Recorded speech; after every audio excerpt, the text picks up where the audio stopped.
পারবো না। তোর এগুলা নিয়ে চিন্তা করতে হবে না বাবা, এগুলার উপর আমার কোনো টান নেই। কিন্তু তুই যদি কিছু করতে পারিস সেটাই আমার সবচেয়ে বেশি খুশির কারণ হবে।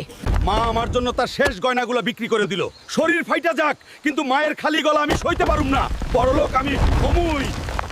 যাই, এখন এই লাল চন্দনগুলো বাজারে বিক্রি করে আসি। আমাকে আমার ভাগ্য পরিবর্তন করতেই হবে। আর তোমরা যদি চাও আমি সবার মুখে উচিত জবাব দেই, তাহলে চ্যানেলটা সাবস্ক্রাইব করে পাশে থাকো। এই নে হাল্ক, এই পুরো টাকার বান্ডিল তোর। তুই যদি এইভাবে কাঠ বিক্রি করিস তাহলে তুই তাড়াতাড়ি অনেক কোটিপতি হয়ে যাবি। জি চাচা, তা তো আমাকে হতেই হবে।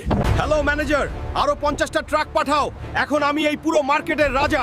মা, আমি আসছি তোমার কাছে।